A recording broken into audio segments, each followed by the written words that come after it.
to your erudite and detailed review. So, but let me start by thanking Sanya and Nasir for organizing this, and it's a real honor and privilege that I am in the company of course, the author Tahira Naqvi, as well as Dr. Fawzia and so many other friends who are here, poets and artists. I've spotted a few.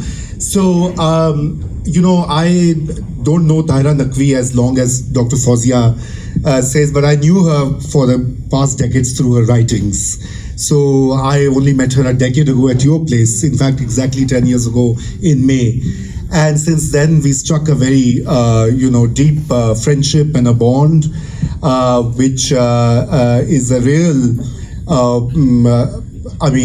the most important and bright chapter of my contemporary life in America. So I'm really honored and really touched by Tahira Appa's kindness and her, the magnanimity of her heart, the advice she gives. But also she's very inspirational, because in the years that I've known her, she's done, I think, 4 or 5 books while I'm still working on one. So I'm like, how do you actually manage that? Because she's so prolific, I'm translating this and it's done in 2 months, So disciplined, things that one learns in life from inspiring characters, the rigor, the discipline, the commitment, the passion, the beauty of language and its appreciation. And I think that's what comes together in this work of fiction. I mean, she's an ace translator, known across the world for her translations of Ismat Chugtai, Manto, Premchand, etc., etc. And they are fabulous translations. It's not an easy feat. One of the tragedies of Urdu is that it hasn't really received or good translations. So a lot of high quality, universally relevant writing in Urdu remains unknown to the Western readers, non-Urdu reading publics. And Tahira Appa's contribution in that has been phenomenal, because, whenever you have to refer to a book to anyone, you pick her translation by her, and that serves the purpose.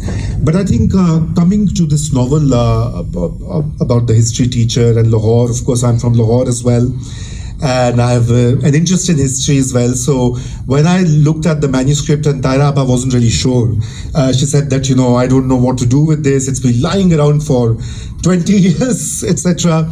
And I was amazed by the sort of narrative that the novel tells, because not only that it was well written, it was very stylistic and exquisite prose, but also it was touching upon themes and issues that a lot of Pakistani writers have not really explored. And in particular, the way we have destroyed our, the whole understanding of our collective selves, as Dr. Fawzia mentioned, who we are, the collective loss and destruction or rewriting of Pakistani identity, which unfortunately was completely redone in the 1980s, which was a very tumultuous decade. It was not just that there was a military dictator running the country for 11 years, but more than what happened during that decade was that, that particular era rewrote history